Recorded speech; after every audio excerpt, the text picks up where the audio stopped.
Deux chiffres s'entrechoquent, des tonnes d'aides officiellement déclarées, et pourtant des villages entiers restent vides, sans riz ni médicaments. À mesure que l'écart grossit entre ce qui est annoncé et ce qui arrive réellement, la survie quotidienne devient une loterie cruelle pour les familles du Nord, dans ce gouffre entre les registres et la poussière des pistes où la corruption prospère. Que vaut la promesse de justice portée par Ibrahim Traoré aux yeux de ceux qui n'ont plus rien? Ce soir-là, quelque part sur la route du secteur 4, un face-à-face inattendu allait faire exploser ce mensonge silencieux. Dans cette histoire, l'enjeu dépasse largement la simple découverte d'un détournement d'aide humanitaire. Il s'agit de comprendre comment un système censé protéger les plus vulnérables a pu se fissurer jusqu'à laisser des villages entiers sans ressources. La promesse est claire, montrer comment la vérité se révèle et pourquoi cette révélation change durablement la manière dont un pays affronte la corruption. Car derrière chaque sac de riz disparu, il y a une mère qui rationne ses repas, un enfant qui se réveille fébrile, un ancien qui se demande si l'État se souvient encore de son existence. Et lorsque les rumeurs commencent à remonter vers la capitale, elles ne transportent pas seulement des faits, elles portent la peur, la fatigue et l'impression qu'une injustice massive s'est imposée comme une norme silencieuse. Alors une question persiste, pressante, presque douloureuse. Si personne n'intervient, jusqu'où cette mécanique peut-elle aller et combien de vies basculeront avant que quelqu'un ne décide enfin de regarder la réalité en face? La première rupture survient presque en silence. Les chiffres internes ne coïncident même plus avec les rapports de terrain et l'écart, parfois de plusieurs dizaines de sacs par convoi, devient trop grand pour être rangé dans la catégorie des erreurs logistiques. Puis une seconde rupture s'ajoute, plus tranchante encore. Les témoignages provenant du Nord confirment que les chargements arrivent allégés, comme si une main invisible prélevait systématiquement une part d'espoir avant qu'ils n'atteignent les villages. C'est dans ce double déplacement entre ce qui devrait exister et ce qui disparaît réellement en route que l'histoire s'ouvre, car les routes du nord du Burkina Faso ne sont pas de simples couloirs de transport, elles sont des lignes de vie à travers des étendues brûlées par le soleil le jour et glaciales la nuit. Là, les convois humanitaires incarnent une promesse minimale, celle de ne pas mourir oublié. Tout décalage, même minime, se transforme rapidement en fracture sociale. Les villages disséminés le long de ces pistes attendent chaque mois des camions porteurs de vivres, d'antibiotiques, de comprimés de purification d'eau. L'aide n'est pas un supplément, elle structure leur survie. Pourtant, depuis des semaines, les livraisons arrivent amputées ou n'arrivent pas du tout. Des mères parcourent plusieurs kilomètres pour repartir presque les mains vides. Des anciens comme Moussa Azala comptent les jours avant d'admettre que quelque chose cloche. Ce qui se joue alors dépasse la simple logistique. L'absence d'explication crée une angoisse sourde. Si même les convois gouvernementaux deviennent imprévisibles, où se trouve encore l'autorité? Et surtout, qui oserait manipuler un maillon aussi essentiel sans craindre les conséquences? C'est précisément la question qui finit par atteindre Ibrahim Traoré, non pas à travers des rapports officiels, mais via de petites voix isolées, une institutrice parlant de repas scolaires introuvables, une infirmière décrivant des étagères vides, un cultivateur affirmant avoir vu des sacs d'aide revendus dans un marché clandestin. À partir de cet instant, le doute devient certitude. Une main organisée prélève ce qui appartient aux plus pauvres. Au cœur de cette mécanique opaque, les premières voix qui guident le lecteur ne viennent pas de hauts responsables, mais de ceux qui parcourent les routes, les chauffeurs de convois. Leurs témoignages esquissent une carte précise de la peur. Certains décrivent les injonctions brutales subies à Secteur 4, d'autres évoquent le regard d'enfants qui attendent des cargaisons qu'ils savent déjà incomplètes. Ces hommes, simples travailleurs, deviennent malgré eux les chroniqueurs d'un dysfonctionnement imposé depuis l'ombre. Le cas de Moussa, l'ancien de Zala, renforce cet éclairage. Après avoir constaté que sa communauté ne recevait qu'une fraction des vivres annoncés, il entreprend un voyage exténuant vers la capitale. 3 jours de démarche, de couloirs interminables, de renvois administratifs, pour finalement revenir les mains vides. Son parcours illustre l'effet domino. Quand un point de contrôle détourne l'aide, ce sont des centaines de familles qui s'effondrent silencieusement derrière lui. Ces trajectoires parallèles, chauffeurs intimidés, villageois désabusés, responsables locaux dépassés, composent un récit unanime. Quelque chose se casse dans la chaîne institutionnelle. Le problème n'est plus anecdotique ni circonscrit. Il se répand, s'imprime dans le quotidien, fragilise la confiance déjà ténue entre l'État et les zones les plus isolées. Dès lors, la question devient urgente. Si ces premiers signaux ne suffisent pas à déclencher une réaction, combien de temps le système peut-il encore tenir? Tout bascule lorsque les signaux faibles cessent d'être dispersés. Ils forment une ligne continue, pointant tous vers un même nœud. Secteur 4. Le lieu apparaît d'abord comme une simple barrière poussiéreuse au milieu d'un territoire immense. Pourtant, c'est là que l'engrenage s'enclenche, que la mécanique du détournement prend son essor. Un inspecteur sûr de lui. Une équipe soudée autour du mensonge, un entrepôt dissimulé derrière les buissons, tout est en place, les chauffeurs le savent, ils freinent, tendus, les voix se bousculent dans leur cabine, les gardes surgissent, ils fouillent, ils dictent, ils prélèvent sans hésiter, rien n'échappe à leur méthode, les sacs de riz disparaissent, les caisses de médicaments s'évanouissent, les filtres à eau glissent hors des manifestes officiels, tout se déroule en quelques minutes. Caboret signe, il rit, il renvoie les camions vers le nord, allégé, presque humiliated. Le désert reprend son silence comme si rien ne s'était passé. Pendant ce temps, les villages attendent, les promesses s'effondrent, Moussa rassemble les habitants. Il tente de comprendre, les enfants pleurent, les étagères du dispensaire sont vides, une colère sourde s'installe, les habitants ne voient jamais les coupables. Ils ne voient que les conséquences, l'aide se dissout avant même de franchir leur porte, l'abandon semble total. Les chauffeurs, eux, replient leurs épaules, ils évitent les regards, ils craignent les représailles, ils savent bien que dénoncer signifie perdre leur travail. Certains fuient la route du Nord, d'autres acceptent, contraints, le balai de la corruption. La résignation devient routine, mais les murmures remontent. Une institutrice écrit une lettre, une infirmière envoie un message, un cultivateur raconte ce qu'il a vu dans un marché parallèle. L'information se faufile, elle franchit les montagnes, elle traverse les bureaux, elle parvient enfin jusqu'à l'unique personne capable de briser ce mécanisme, Ibrahim Traoré. Il lit, il relit, il pèse chaque mot. Ces témoignages ne ressemblent pas à des plaintes ordinaires. Ils décrivent une structure, une organisation, un schéma répété. Ils refusent d'ignorer, ils refusent d'attendre. Les inspections classiques échouent, elles préviennent, elles annoncent, elles offrent du temps aux fraudeurs. Cette fois, il faut surprendre, alors ils décident. Le départ doit être discret, l'équipement minimal, un véhicule simple, sans escorte, un chauffeur fiable, aucun avertissement aux autorités régionales. Il s'agit d'un mouvement direct, sans filtre, sans médiation. Il quitte la capitale avant l'aube. Il longe les pistes, il franchit les plaines, il écoute les conversations au hasard des haltes. Tout confirme l'ampleur du problème. Il s'approche du secteur, il ne se fait pas voir, il observe d'abord. Les camions arrivent, il s'arrête. L'inspecteur avance avec la même arrogance que décrite dans les témoignages.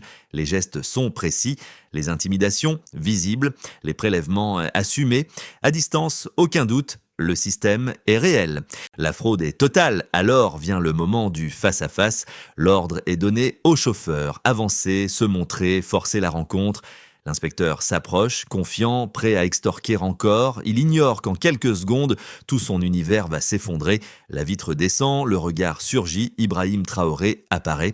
L'arrogance de Caboret s'éteint instantanément et la crise silencieuse du Nord vient d'atteindre son point de rupture. La bascule devient mesurable dès que l'on place les éléments bout à bout. Un point de contrôle situé à près de 100 km de la capitale sert de goulet unique pour tous les convois montant vers le nord. Ce chiffre, anodin en apparence, constitue la baseline du système, un passage obligé, parfaitement repéré, où chaque camion devrait conserver l'intégralité de son chargement. Mais la delta réelle apparaît lorsqu'on observe ce qui se produit à la sortie. Les véhicules en repartent systématiquement allégés, comme si cette distance fixe ne protégeait rien, mais offrait au contraire un espace de prédation stable et répétitif. Le deuxième repère quantitatif, le plus frappant pour les habitants, se trouve dans l'exemple rapporté par Moussa à Zala. Sa communauté devait recevoir 80 sacs de riz, un volume censé couvrir plusieurs semaines. Pourtant, lorsque le camion est arrivé, seuls 30 sacs se trouvaient encore dans la benne. Le reste avait disparu avant même d'atteindre la piste finale. Cette réduction brutale, visible et incontestable illustre non seulement l'ampleur du prélèvement, mais aussi la cohérence d'un schéma appliqué sans interruption. Ce qui part de la capitale n'est jamais ce qui arrive dans les villages. L'écart n'est pas accidentel, il est structurel et chaque sac manquant représente un repas non servi, une famille contrainte de rationner encore davantage. Un troisième indicateur verrouille l'analyse. La durée. Le détournement se déroule depuis 6 mois selon les témoignages des chauffeurs et le comportement de Caboret. 6 mois durant lesquels le point de contrôle a fonctionné comme un aspirateur silencieux, opérant hors du regard des inspections officielles.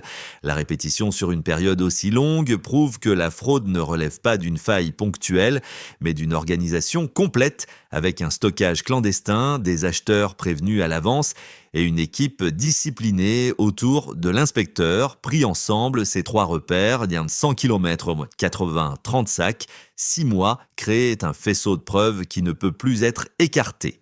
Ils montrent un système dont la précision logistique dépasse l'improvisation. Ils montrent aussi que les victimes directes ne sont pas les institutions, mais les familles qui dépendent de ces cargaisons pour survivre dans un environnement rude. Les infirmières comptent les comprimés restants, les enseignants improvisent des repas insuffisants, les chauffeurs, eux, deviennent les témoins forcés d'une mécanique qu'ils ne peuvent contester sans risquer leurs revenus. Lorsque ces données remontent, même par bribes, elles produisent un choc, les volumes manquent, les distances ne protègent rien et la durée révèle une inertie coupable. À ce stade, le doute n'est plus possible. Chaque indicateur pointe vers la même conclusion. Le détournement est systématique et la souffrance qu'il engendre est calculable. C'est précisément ce faisceau qui finit par convaincre les autorités qu'une intervention directe est indispensable et que la manière classique de contrôler ne suffit plus face à une fraude enracinée aussi profondément. Deux thèses s'opposent lorsqu'on cherche à comprendre pourquoi un système comme celui de l'aide humanitaire peut s'effondrer discrètement pendant des mois. La première, souvent avancée par certains responsables intermédiaires, affirme que la logistique est trop fragile pour garantir une distribution parfaite. Les routes imprévisibles, les pannes fréquentes, les retards chroniques, tout cela créerait des variations inévitables entre le volume chargé et le volume livré. Selon cette approche, les écarts ne seraient pas le produit d'une intention malveillante, mais la conséquence malheureuse d'un environnement rude et instable. La deuxième thèse, plus tranchante, soutient que la corruption locale est un phénomène diffus qui ne peut être totalement éradiqué. Dans cette vision, quelques sacs disparaissent ici ou là. Quelques cartons se volatilisent, mais jamais dans une proportion suffisante pour parler d'un réseau structuré. L'idée sous-jacente est que les petites pertes seraient presque culturelles, un résidu d'arrangement informel toléré pour maintenir le système en mouvement. On invoque l'habitude, la nécessité ou même une forme de fatalisme sociopolitique. Pourtant, lorsqu'on confronte ces deux positions aux éléments observables sur le terrain, elles ne résistent pas. Les camions ne perdront jamais par hasard 50 sacs sur 80 comme à Zala. Une fluctuation accidentelle n'explique pas non plus l'existence d'un entrepôt clandestin rempli de marchandises officielles, soigneusement stockées, certaines déjà périmées. Et aucune petite perte inévitable ne justifie qu'un dispositif fonctionne 6 mois sans qu'aucune inspection ne dénonce la réduction systématique des cargaisons. Les témoignages convergent, les schémas se répètent et la présence d'un groupe de gardes complices invalide l'idée d'un glissement informel. On ne parle plus de dérive ponctuelle mais d'un détournement organisé. Ainsi, le Stillman révèle une vérité simple, ni la fragilité des routes, ni la supposée petite corruption habituelle ne peuvent expliquer la cohérence, la durée et la précision du mécanisme découvert à Secteur 4. Les faits imposent la conclusion. Le système était volontaire, méthodique et parfaitement assumé par ceux qui en profitaient. Rien ne tenait debout. L'inspection officieuse menée depuis la voiture banalisée fait alors apparaître ce que les chiffres laissaient deviner.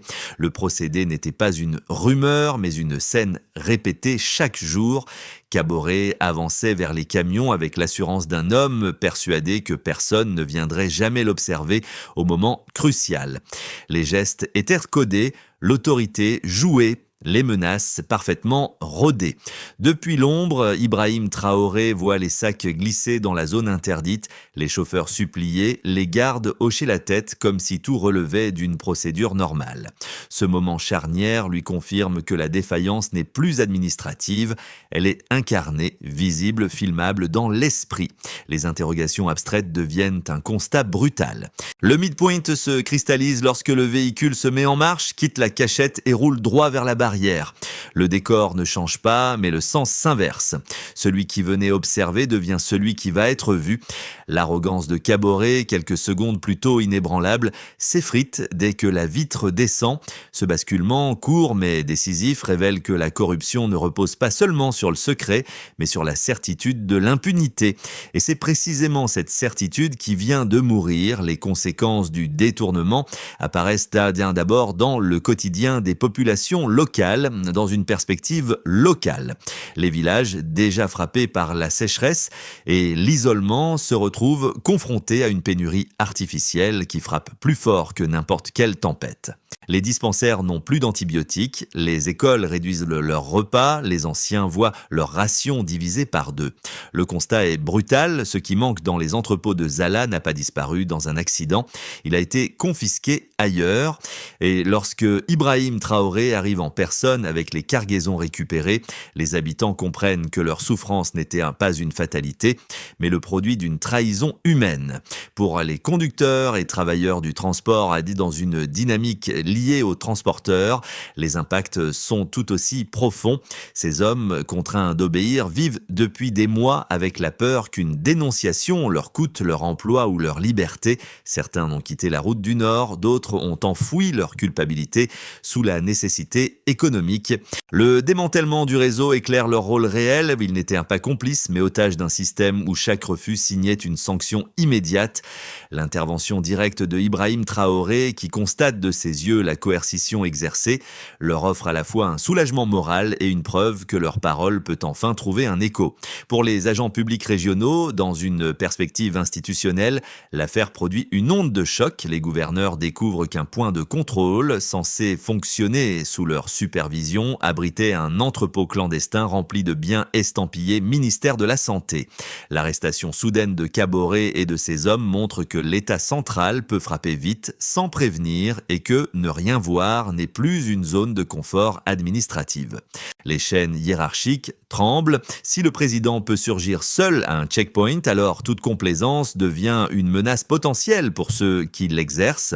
Enfin, à l'échelle du pays et de l'appareil institutionnel, dans une dimension nationale élargie, la scène du secteur 4 redéfinit la relation entre citoyens et pouvoir. Le mythe de l'impunité locale est brisé. La population observe un président prêt à quitter le palais, à voyager discrètement, à confronter un fonctionnaire corrompu sans escorte. Cette image, Ibrahim Traoré, debout dans la poussière face à un inspecteur tremblant, devient un symbole narratif qui se propage bien au-delà de Zala. Dans les bureaux de la capitale, elle agit comme un avertissement. Dans les villages, elle ravive l'idée qu'un État peut réellement protéger. La répercussion la plus forte demeure toutefois dans la restauration progressive d'un fil essentiel, la confiance. Relancer ce lien n'efface pas les mois de privation, mais il inscrit un message durable dans l'imaginaire collectif. La corruption n'est pas une fatalité si la volonté politique la confronte frontalement. Et l'épisode du secteur 4 prouve que même un système enraciné peut vaciller lorsque la lumière l'atteint. À l'issue du choc provoqué par le démantèlement du réseau de secteur 4, 3 trajectoires possibles se dessinent pour les mois à venir. Elles dépendent moins de l'émotion suscitée par l'intervention présidentielle que de la capacité institutionnelle à transformer cet électrochoc en règles durables. La mise en place du suivi numérique promise lors du retour à la capitale commence à prendre forme. Les convois reçoivent des codes de traçabilité simples, les chauffeurs obtiennent la ligne directe pour signaler les pressions et les inspections deviennent réellement aléatoires. Les détournements diminuent mais ne disparaissent pas encore. Certains acteurs locaux testent les limites du nouveau dispositif. Les villages voient une amélioration partielle, parfois irrégulière, mais suffisante pour restaurer lentement la confiance. Ce scénario suppose une volonté continue, mais pas nécessairement une réforme globale. La chute de Caboret produit un effet domino. Les superviseurs régionaux, échaudés par l'intervention surprise, renforcent les contrôles internes. Les chauffeurs coopèrent davantage, rassurés par l'appui visible des autorités. Les circuits au parallèle se désagrègent faute d'audace et les convois arrivent presque intacts dans les villages. Des communautés comme Zala constatent une différence tangible. Les étagères du dispensaire se remplissent, les stocks de riz se stabilisent, les rumeurs déclinent. Dans ce scénario, l'affaire de Sector 4 devient un précédent structurant, un pivot mémoriel qui transforme la culture administrative.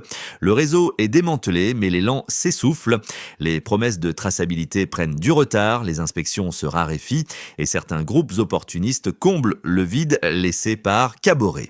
Les routes difficiles, la distance et le manque de moyens favorisent le retour progressif d'anciennes pratiques. Les villages constatent à nouveau des manques. Le scepticisme réapparaît, la confiance vacille. Ce scénario ne repose pas sur un effondrement brutal, mais sur une lente érosion. Entre ces trois chemins, la différence ne réside pas dans les discours, mais dans une idée simple. Un système ne se consolide que si la transparence cesse d'être un événement exceptionnel pour devenir une habitude collective. Pour qu'une histoire comme celle du secteur 4 résonne au-delà de la simple indignation, elle doit toucher trois cercles distincts de spectateurs. Le premier regroupe ceux qui connaissent intimement les réalités rurales. Ils reconnaissent dans ces villages isolés des situations qu'ils ont vécues ou observées. Pour eux, l'affaire rappelle que la vulnérabilité ne provient pas seulement du climat ou de l'économie, mais aussi des zones d'ombre que créent certaines institutions lorsque les contrôles échouent. Le deuxième cercle concerne les citadins, souvent éloignés de ces routes poussiéreuses et des convoyeurs anonymes. Ils découvrent une mécanique qu'ils soupçonnaient sans jamais l'avoir vue fonctionner aussi clairement. L'impact émotionnel vient de la prise de conscience que l'aide détournée n'est pas un concept abstrait. Chaque boîte de médicaments volée se traduit par une salle de soins vide. Chaque sac de riz disparu devient un repas en moins pour une famille déjà fragile. Cette translation concrète rétablit un fil invisible entre la capitale et les marges du pays. Le troisième cercle réunit les personnes qui suivent les questions de gouvernance et de services publics. L'épisode leur montre que la lutte contre la corruption ne se limite pas à des lois ou à des annonces, mais se joue aussi dans la capacité d'un État à apparaître là où on ne l'attend pas. Ils y voient une démonstration que les institutions peuvent se réinventer si la volonté politique s'exerce dans le détail, y compris dans un poste de contrôle perdu au milieu du désert. À ces trois groupes, un même message peut être adressé. La transparence n'est pas un luxe institutionnel, mais un réflexe civique dont chacun bénéficie lorsque les systèmes fonctionnent réellement. Pour qu'un épisode comme celui de Sector 4 devienne un tournant plutôt qu'une parenthèse, il faut transformer l'intervention d'Ibrahim Traoré en un cadre d'action durable. Cette transformation peut suivre une série d'étapes précises, chacune associée à un responsable, un calendrier et un indicateur mesurable. Les convois doivent recevoir un identifiant numérique scanné à chaque checkpoint. Le ministère des Transports peut déployer le système en moins de 3 mois. L'indicateur clé, la correspondance entre manifeste initial et manifeste final, visible publiquement. Les chauffeurs, premières sentinelles du terrain, doivent disposer d'un canal direct vers une cellule d'intégrité rattachée au palais présidentiel. Le succès se mesurera au nombre de signalements vérifiés plutôt qu'au seul nombre d'appels reçus. Les contrôles doivent donc devenir mobiles, imprévisibles, opérés par des équipes tournantes ne connaissant pas à l'avance leur destination. Un tableau trimestriel d'écart de chargement permettra d'évaluer l'efficacité. Si les variations hors normes chutent, la réforme fonctionne. Chaque gouvernorat doit publier un rapport mensuel sur l'arrivée effective de l'aide. Les critères d'évaluation incluront non seulement les quantités livrées, mais aussi les délais et les réclamations locales. Les villages comme Zala peuvent désigner un comité d'observation qui valide la réception des cargaisons. Leur rôle devient un maillon officiel, non un recours de dernière minute. Pris ensemble, ces 5 étapes replacent l'intervention d'Ibrahim Traoré dans une dynamique structurelle, non pas un acte isolé, mais un modèle reproductible de vigilance institutionnelle. Lorsque les camions ont finalement atteint Zala, la scène est devenue un miroir inversé de la veille. Au lieu d'un entrepôt clandestin plongé dans l'ombre, c'était une place de village éclairée par des lampes et des regards incrédules. Les habitants voyaient, alignés sur les plateaux des véhicules militaires, les mêmes sacs de riz et les mêmes caisses de médicaments qui leur avaient été promis des semaines auparavant. Ce renversement ramène directement au motif du début. Un espoir détourné dans la poussière redevient une réalité partagée. Au centre de ce moment, Ibrahim Traoré n'était pas un chef d'État venu prononcer un discours, mais un homme portant un sac sur son épaule, aidant comme n'importe quel villageois. Ce geste simple et concret résonne davantage que n'importe quelle déclaration solennelle. Il rappelle que la justice commence souvent là où l'on décide de ne plus détourner le regard. Quand Musa a saisi la main du président, ce n'était pas de la gratitude protocolaire, c'était le soulagement d'un homme qui avait lutté contre l'indifférence et qui, enfin, se savait entendu. La justice avance quand quelqu'un ose venir. L'histoire de Sector 4 ne s'achève pas avec l'arrestation d'un inspecteur ou la restitution d'une cargaison. Elle persiste comme un symbole, celui d'une frontière fragile entre l'abandon et la dignité retrouvée. Lorsque des villages isolés voient soudain leurs besoins reconnus et leur voix entendue, quelque chose se répare dans le tissu collectif. Une certitude renaît, celle que les institutions peuvent encore protéger lorsque la lumière atteint les zones oubliées. Ce récit rappelle aussi que chaque spectateur, qu'il vive dans une grande ville ou au bord d'une piste poussiéreuse, joue un rôle dans la manière dont la transparence s'installe ou s'effrite. Partager ces histoires, les discuter, les questionner, c'est déjà contribuer à renforcer les mécanismes qui empêchent l'injustice de se répéter. Alors, pour prolonger cet élan, voici une question simple. Quelle forme de vigilance citoyenne jugez-vous indispensable pour qu'un système reste juste, même loin des regards?